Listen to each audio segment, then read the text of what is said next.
Welcome back to the Quarterly Call. All content is for informational purposes and is not investment advice. Please consult with an investment professional. So, imagine a supercomputer that is roughly the size of a modern skyscraper. Just picture that for a second. Now imagine strapping that entire skyscraper to the top of a rocket, blasting it into a literal zero-gravity vacuum, and then deliberately running it at temperatures that would, they would completely melt a standard server farm down to slag. It sounds completely crazy, right? Well, But that is exactly what we are getting into today. Yeah, it really does, because today we are undertaking a really comprehensive analysis of a roadmap that fundamentally alters the entire trajectory of human history. Like, we are looking at the literal physical blueprints for transitioning humanity into a galactic civilization, specifically through this incredibly ambitious undertaking that the sources call the Terafab project. Right. And our mission for today's exploration of our sources is to really untangle all of this, because you have the mind-bending physics on one side and then the really hard, unforgiving economic realities on the other that make this transition completely necessary. Absolutely necessary, not just a fun idea. Exactly. We are going to look at why Earth, despite all its amazing infrastructure and history, is fundamentally inadequate for the future of artificial intelligence. And most importantly, we are going to map out the exact sequence of events required to move human-heavy industry and computing power entirely off-planet.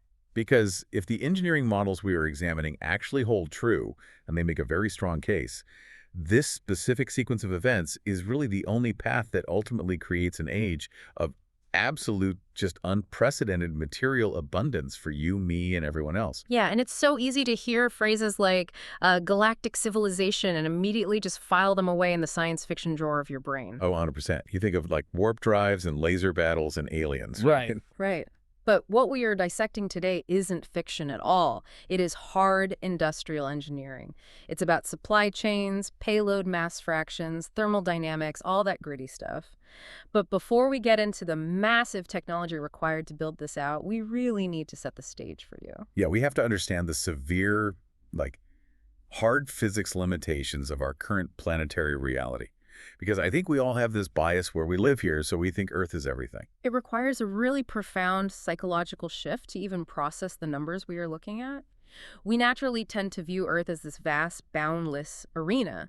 But when you look at the cosmic mathematics outlined in our materials, our planet is, well, it's practically a rounding error in the local neighborhood. A rounding error. That's rough, but it's true. It is. To put it in absolute terms, the sun accounts for roughly 99.8% of all the mass in our entire solar system. Wait, 99.8% just the sun? Just the sun. Everything else, every asteroid, every comet, every single moon, all the planets, is squeezed into that remaining 0.2%. And Jupiter takes up about half of that tiny remainder.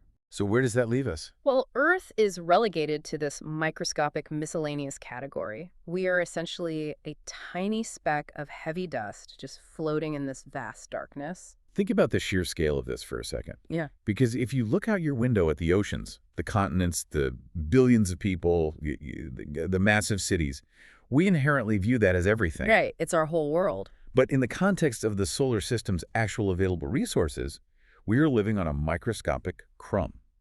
And this directly translates to our energy deficit, which is wild.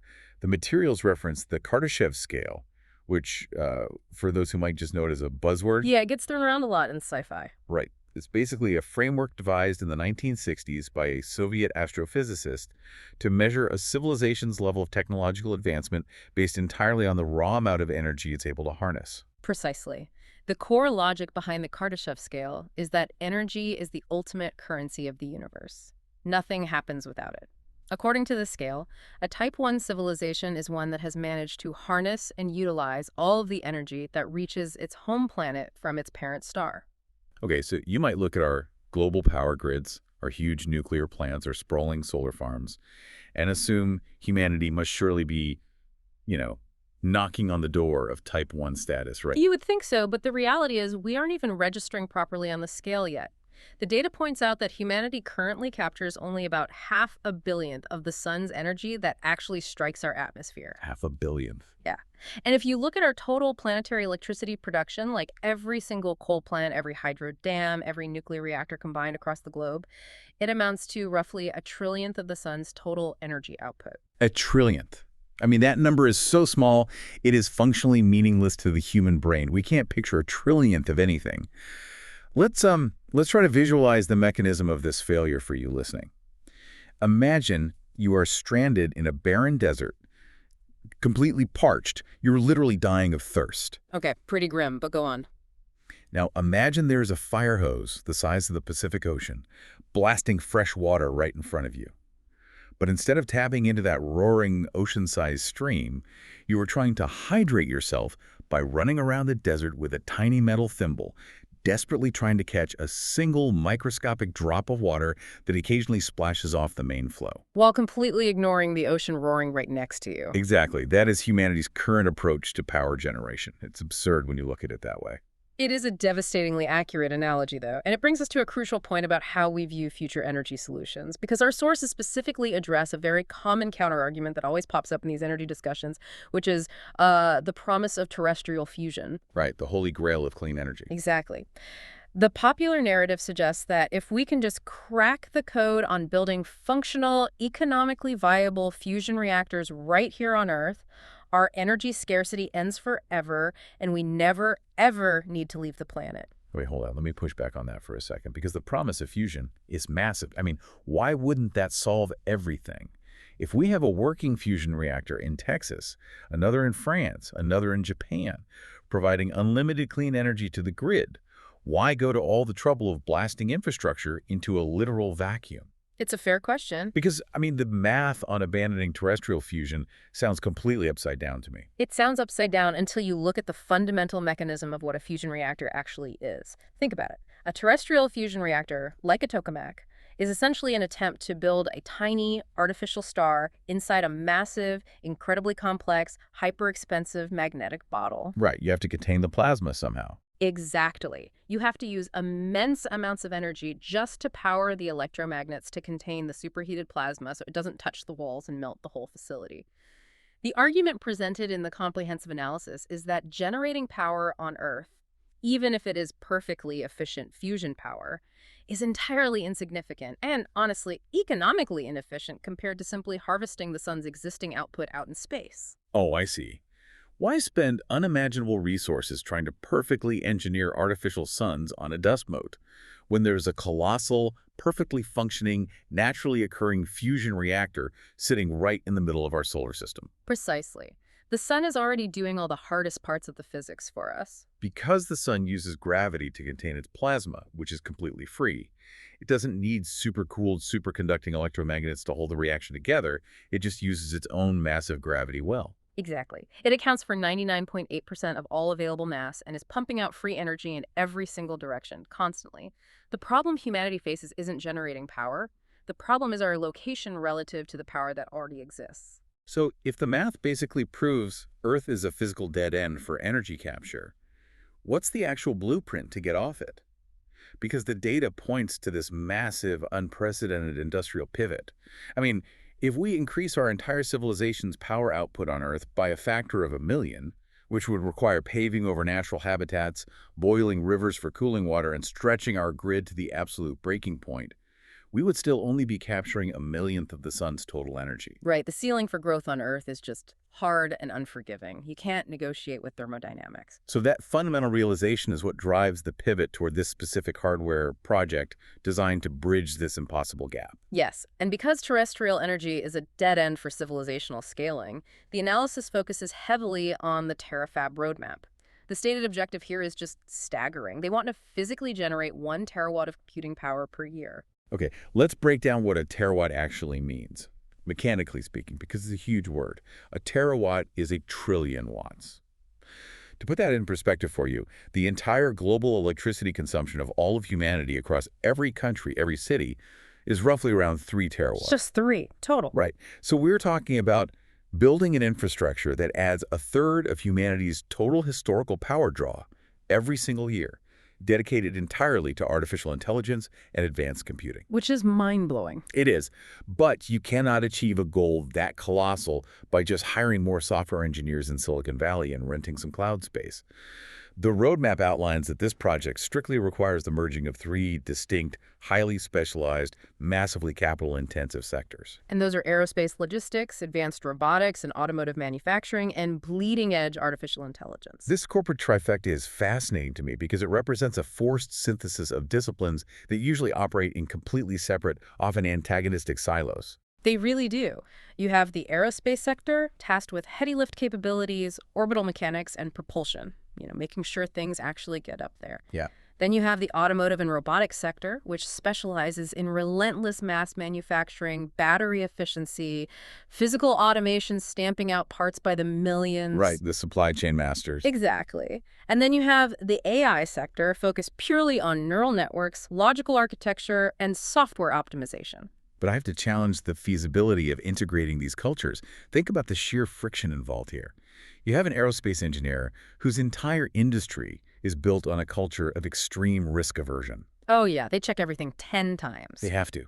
They take years to approve a single bolt, because if a bolt fails, the rocket explodes and you lose $1 billion.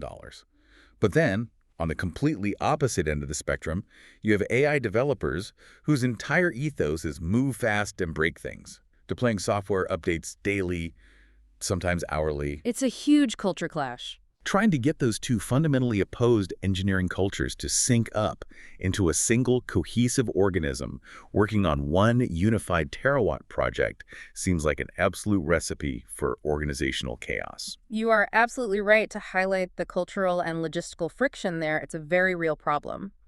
But what the analysis emphasizes is that this specific combination is not a choice. It is a strict physical mandate. You literally cannot do it any other way. Because you need all the pieces. Exactly. You cannot build a terawatt of compute in space without heavy lift rockets capable of moving millions of tons of payload. It physically cannot be done. Second, you simply cannot manufacture the millions of satellite components, server racks, and cooling panels without automated humanoid labor scaling up production far beyond the limits of human physical endurance and workforce availability. There just aren't enough human hands on Earth to build it. Right. And third, you cannot design the massive infrastructure, run the advanced physics simulations for the rocketry, or navigate the complex orbital mechanics without massive artificial intelligence processing. There are three legs of the same stool. You remove one, the entire vision collapses immediately. Exactly. The AI is required to design the highly complex chips. The automated robots are required to physically build the hardware at scale, and the rockets are required to deliver it to the energy source in orbit. It operates as this perfectly closed, self-sustaining loop of industrial expansion. And to ground this incredibly wild vision in reality, the presentation reviews the historical context of these specific sectors. Because they want to prove that what the public views as impossible today is often just tomorrow's mundane baseline. It happens all the time. It really does.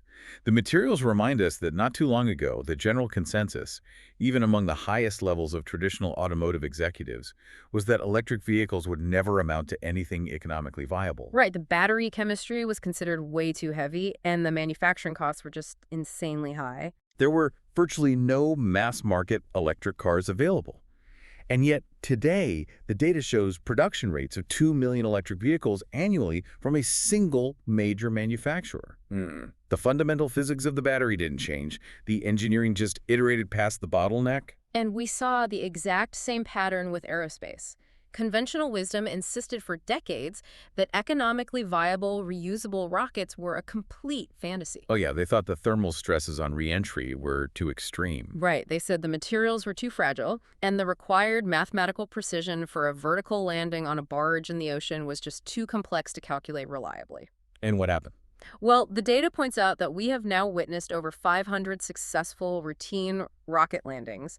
The entire economic model of spaceflight was completely rewritten in less than a decade. Which is just incredible. And on the AI front, we are looking at the rapid deployment of gigawatt-scale AI compute clusters constructed so quickly that leading global executives in graphics processing publicly stated they had never seen physical infrastructure stood up with such unprecedented speed.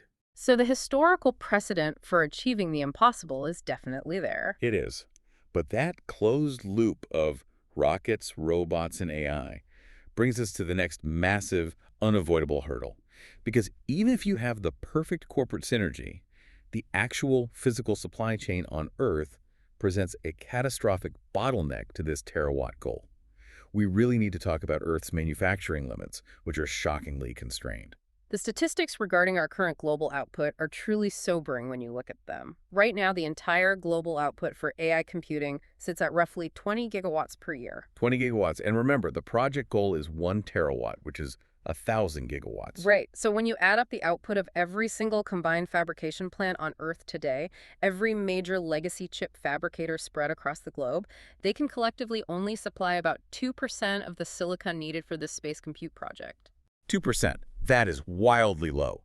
That means if every single semiconductor factory on the planet completely abandoned consumer electronics, dropped everything they were doing, stopped making chips for phones and laptops, and dedicated themselves solely to this space project, we would still be 98% short. It's a massive deficit. And while the roadmap makes it clear that existing global suppliers are highly valued and their expansion is appreciated, the hard truth is that their traditional expansion models are fundamentally just way too slow. The legacy supply chain cannot physically meet the mass demands of an exponentially scaling galactic infrastructure. Exactly. We need to look at why that legacy system is so sluggish.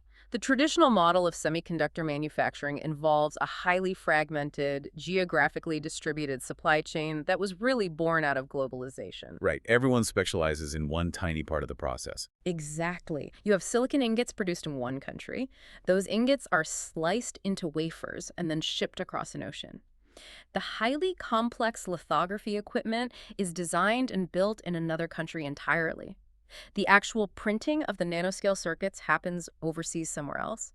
And then the delicate packaging and testing of the final chips occurs in yet another completely different hemisphere. It's a logistical nightmare. Yeah. Every single time that silicon moves from one facility to another, you introduce transit time, you introduce geopolitical risk, and you introduce a staggering amount of logistical inertia. Yes. Let me use a culinary analogy to make this relatable for you listening. Think about it like baking a cake. But in this traditional supply chain, you're trying to bake a cake where the flour has to come from France, the eggs are shipped from Japan, the sugar is refined in Australia, and the actual oven you're using is in Brazil. That would take forever. Right. If an engineer in California realizes there is a microscopic flaw in the architecture, they can't just walk down the hall and fix the machine. They have to communicate across time zones, alter a manufacturing process halfway across the world, and wait months for the new batch to arrive. That geographic distance is the absolute enemy of iteration. But the solution proposed in the materials, this new, highly advanced technology facility located in Austin, Texas, fundamentally breaks that old paradigm. It is an all-in-one, completely vertically integrated solution. So to stick with the cake analogy, the Austin facility is a magical kitchen where you grow the wheat, forge the pan, bake the cake, and taste it all in the exact same second, allowing you to instantly tweak the recipe. Walk me through the mechanism of this facility. How does putting it all under one roof actually solve the 98% deficit? Well, the facility is designed to bring every single stage of the incredibly complex chip manufacturing process into a localized environment. We are talking about the logical memory creation, the fabrication of the lithography masks, the intricate packaging of the silicon, and the rigorous testing, all happening in a single unified footprint. Let's focus on the lithography masks for a second, because this is critical. A mask is essentially the highly complex microscopic stencil used to print the intricate circuits onto the silicon wafer using extreme ultraviolet light, right? Okay, yes. So normally if you want to change the design of the chip, you have to design a new stencil, order it from a specialized mask-making facility, potentially on another continent, wait weeks or months for it to be fabricated and shipped, and then slot it into your machine to see if it even works. Which kills your momentum. Completely. But by bringing the mask fabrication in-house, literally right next to the testing facility, engineers achieve what the comprehensive analysis refers to as a rapid recursive loop. A rapid recursive loop. I love that term. It's crucial. By completely eliminating the geographical distance between designing a chip, testing its physical thermal properties, and modifying that lithography mask, engineers can iterate at a speed previously thought impossible. So if a test fails in the morning, they just tweak the architecture, print a new mask by lunch, and run a whole new batch of silicon by the afternoon. Precisely. They can experiment with wild, boundary-pushing physics because the penalty for failure is no longer a 6-month supply chain delay and millions of dollars in wasted transit. The penalty is just a few hours of localized manufacturing time. That changes everything. It really does. This localized, rapid, recursive loop is the absolute only way to break past that 2% bottleneck and begin churning out the sheer volume of hardware required for the terawatt project. Okay, so once this ultimate facility in Austin actually gets up and running at full speed, churning out hardware through these rapid recursive loops, the materials indicate that the chips themselves must undergo a major evolutionary split. They cannot all be the same. Sure, they have completely different jobs. Exactly.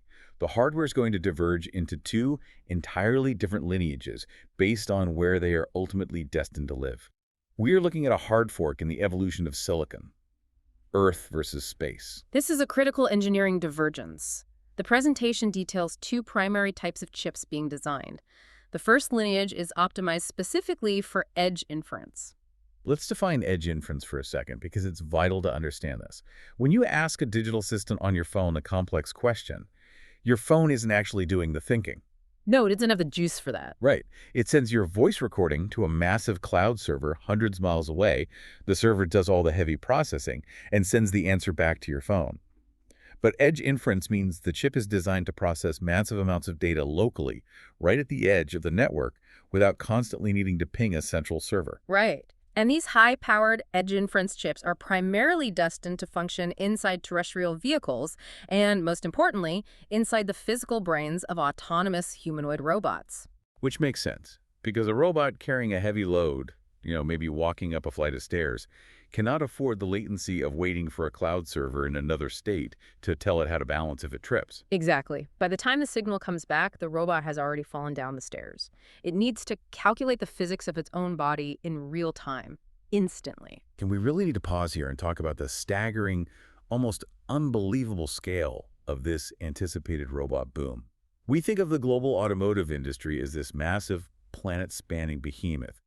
Current global vehicle production hovers around roughly 100 million units a year. Every car factory, every assembly line on Earth combined makes 100 million cars. Right. But the projected production numbers for these humanoid robots make the entire history of the automotive industry look like a boutique hobby. The data anticipates an annual production volume reaching somewhere between 1 billion and 10 billion humanoid robots. The numbers are astronomical. You are talking about potentially manufacturing more autonomous humanoid robots in a single year than there are human beings currently living on the planet. Let that sink in for a second. More robots built per year than there are humans alive right now. It's wild. And every single one of those billions of units requires highly efficient, incredibly powerful edge inference chips to navigate complex physical environments, process high-definition visual data, and perform physical labor in real time. That is the massive terrestrial path for the silicon. But then we have the second lineage, which is where the engineering gets truly wild. Yeah. This second type of chip is designed specifically to survive, operate, and thrive in the brutally harsh environment of outer space. And the vacuum of space is not kind to delicate electronics. Not at all. It is an incredibly hostile environment for complex microprocessors. These space-bound chips must be engineered with severe radiation hardening. Because up there, without the Earth's magnetic field to protect them, these chips face constant bombardment from high-energy galactic cosmic rays and rogue photons, right? So what actually happens when a cosmic ray hits a standard computer chip? Well, when a high-energy particle strikes a standard silicon chip, it can deposit a tiny, tiny electrical charge. If that charge happens to hit the right microscopic transistor, it is enough to literally flip a switch from a 0 to a 1. Just randomly flipping a 1 to a 0. Yes. This is known in aerospace as a single event upset. If that flipped bit happens to be in a critical navigational calculation, your AI suddenly hallucinates a massive error and your billion-dollar satellite spins completely out of control. That's terrifying. So how do they fix it? To prevent this, the space-bound chips have to be physically redesigned at the architectural level. They use redundant logic gates, basically having the chip do the math multiple times to check its own work and error-correcting code just to survive the ambient radiation. And they also have to manage severe electron buildup that can cause catastrophic short circuits. But out of all the hazards, the most counterintuitive engineering challenge detailed in the materials is the thermal paradox. I really want to explore this with you because it totally blew my mind. Oh, the thermal stuff is fascinating. Think about a highly advanced supercomputer. On Earth, these things generate so much intense heat that they require massive warehouse-sized air conditioning systems, huge industrial fans, and thousands of gallons of chilled water just to keep them from melting into a puddle of expensive slag. Right. Cooling data centers is a massive industry on its own. Exactly.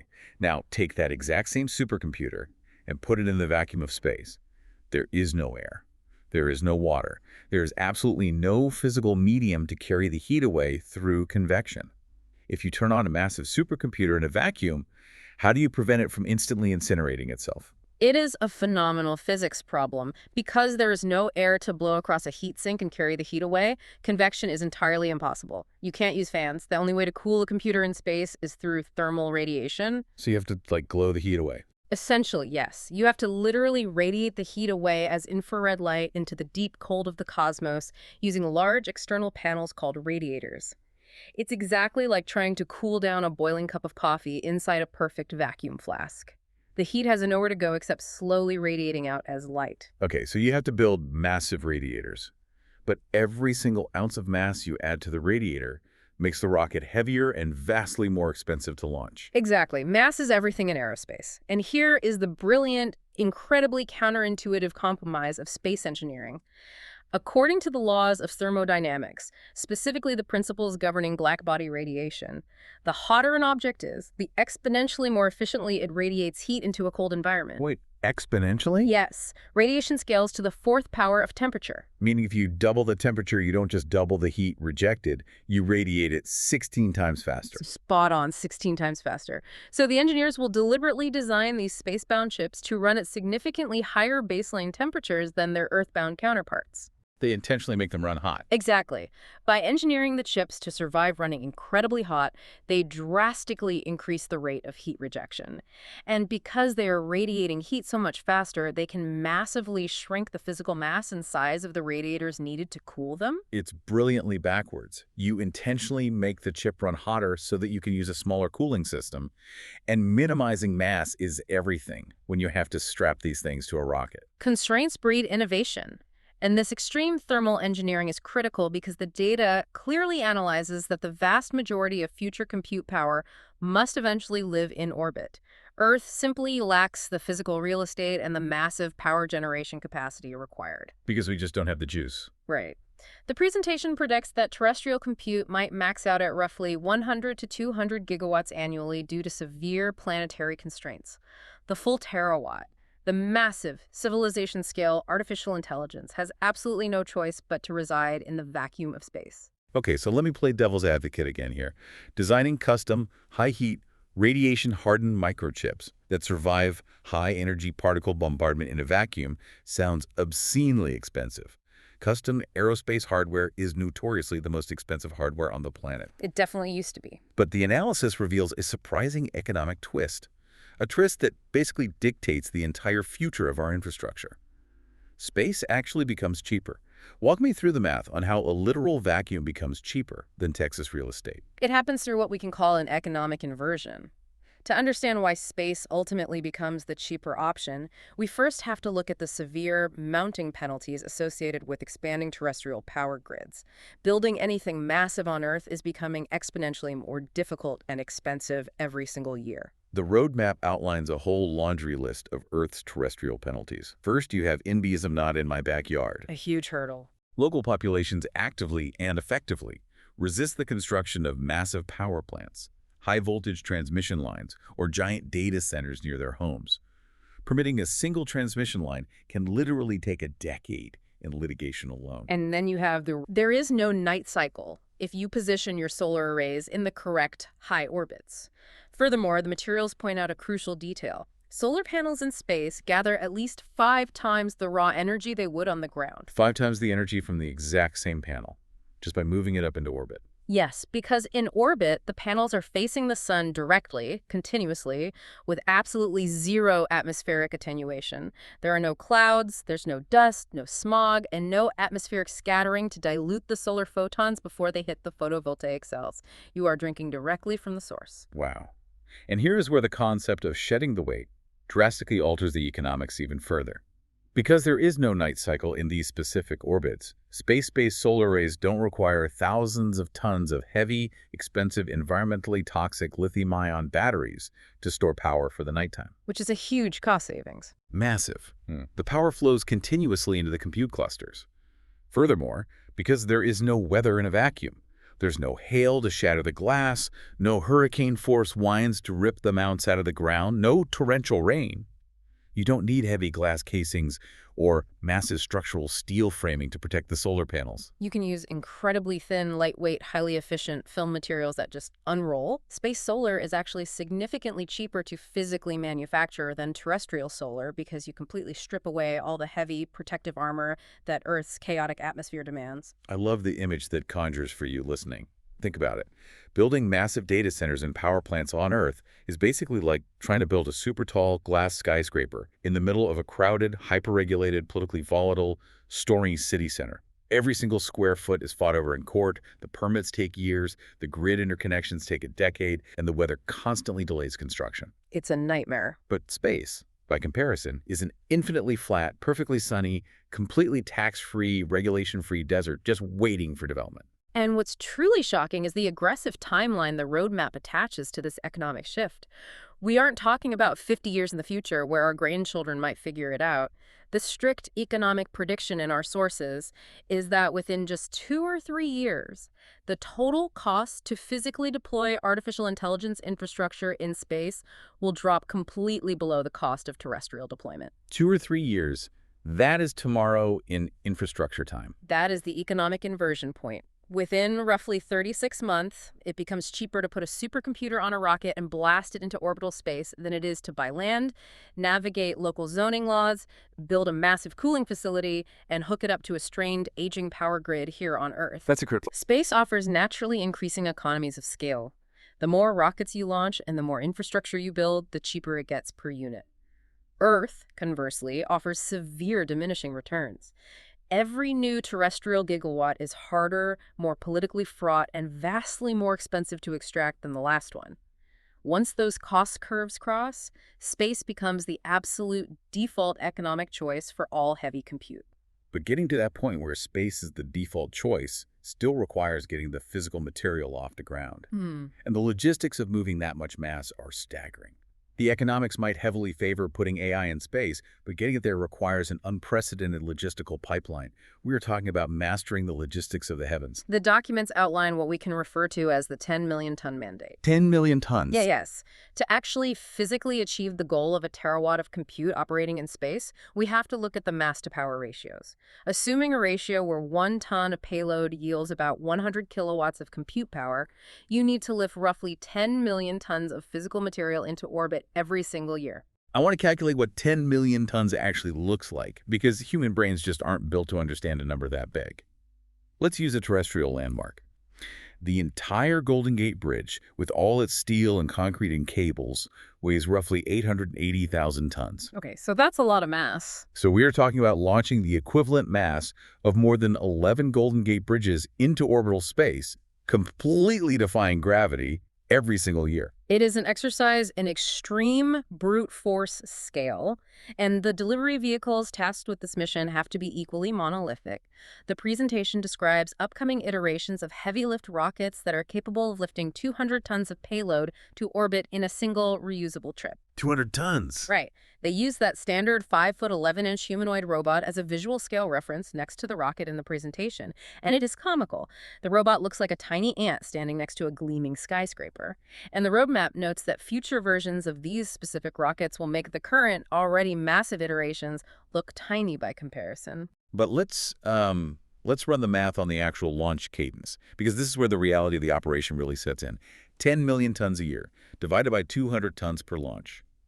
That means 50,000 rocket launches per year. 50,000. Break that down further. 50,000 divided by 365 days. You're looking at roughly 136 rocket launches every single day. A launch roughly every 10 minutes, round the clock, all year long. We are fundamentally shifting the perspective of space travel here. We all grew up viewing a rocket launch as a rare, highly televised, breath-holding special event. Everyone gathers around the TV. But to achieve this, Space travel has to act as a mundane, continuous, never-ending freight train. It has to become boring. Exactly. Rockets taking off constantly, hour after hour, day after day, hauling steel, silicon, and radiators into the sky, landing, refueling, and launching again, just like a cargo plane. That is the exact paradigm shift required. This phase of the Terafab project is no longer about delicate, prestigious scientific exploration. It is purely about industrialization. By achieving a cadence of over 100 launches a day, utilizing rapid reusability, the cost per kilogram to orbit absolutely plummets. It crashes through the floor. Right. Bringing that launch cost down to a completely negligible number is the final necessary linchpin. It is the exact economic mechanism that turns the concept of space compute from a wildly expensive sci-fi idea into a baseline reality. The orbital infrastructure becomes as routine as shipping containers crossing the Pacific Ocean. And as we discussed launching thousands of massive radiators into space on these rockets, it's worth revisiting the heat rejection confidence. Because there has been a lot of public skepticism regarding whether we can actually manage the heat for these massive space clusters, even with the high-temperature chips we discussed. People are definitely skeptical. But the analysis confidently dismisses the broader debate over space radiators. They emphasize that managing heat rejection in the vacuum of space is not some mysterious frontier. It is fundamentally a solved engineering problem. We've been doing it for decades. Exactly. This is evidenced by the fact that there are over 10,000 existing satellites currently operating successfully in orbit, all of which manage their own heat rejection in a vacuum. The physics of radiation cooling are perfectly understood. The challenge is simply a matter of scaling up the surface area to match the terawatt output. It's an engineering scaling issue, not a fundamental physics unknown. It is a breathtaking vision. Just picture a terawatt of power, thousands of rockets launching daily, automated factories churning out silicon. It feels like the ultimate endpoint of human engineering. Wow. But here's where the roadmap gets truly staggering, because the materials indicate that a terawatt is not the endpoint at all. Not even close. A terawatt is barely the prologue. It is only a stepping stone to a much grander reality. We really have to look beyond the terawatt. The next logical question posed by the comprehensive analysis is, what comes after a terawatt? And the answer is the petawatt pivot. The petawatt pivot. Yes, a petawatt is 1,000 times larger than a terawatt. It is an almost incomprehensible amount of processing power and raw energy. But here is the hard truth. You cannot realistically launch enough rockets from the surface of the Earth to build a petawatt infrastructure.